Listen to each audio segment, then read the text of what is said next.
반갑습니다. 내 가족의 사건처럼 하나하나 최선을 다하는 법무법인 이현입니다.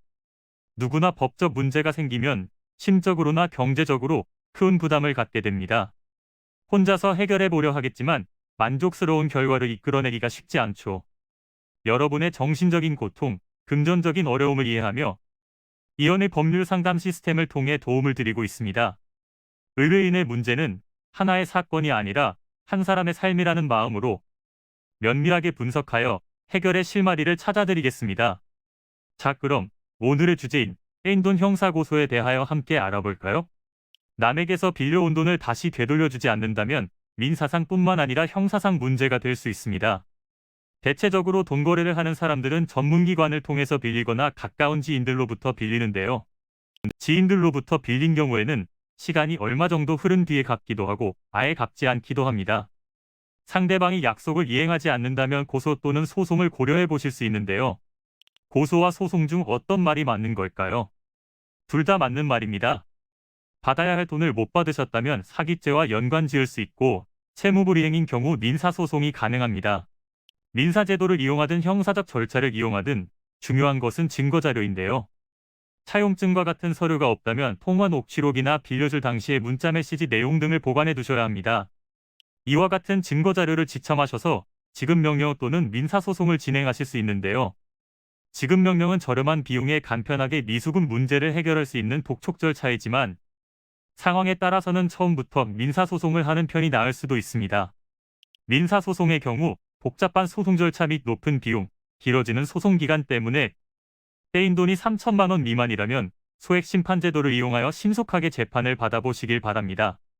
형사고소를 원하신다면 사기죄 성립 요건을 잘 살펴봐야 합니다.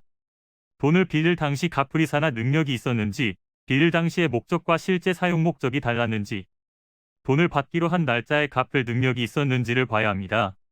빌릴 당시에 변제 능력이 있었지만 후에 사정이 나빠서 갚을 수 없게 된 경우에는 인정되지 않고 돈을 받기로 한 날짜에 상대방에게 갚을 능력이 있었다면 단순 채무불이행일 뿐 사기죄가 성립되지 않을 수 있습니다.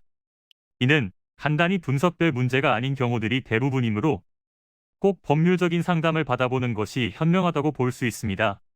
그리고 가능한 한 긴 싸움이 되지 않도록 최대한 빠르게 조치를 취하는 것이 좋습니다. 미루면 미룰수록 사건에 대한 난이도가 높아질 수도 있기 때문이지요.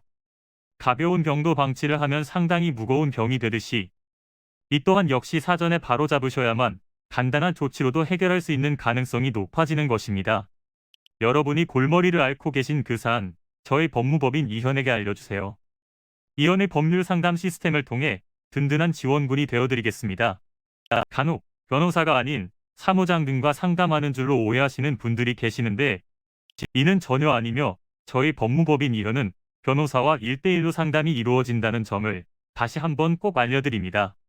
저희는 하나의 분야가 아닌 민사, 형사, 가사뿐만 아니라 비송사건 등 모든 것을 추구하고 있는 종합 로펌입니다. 가장 궁금해하시는 사건의 해결 가능성과 해결의 키포인트, 예상되는 문제점과 해결 방안 등을 총망라하여 종합적인 시각으로 안내해드리고 있습니다.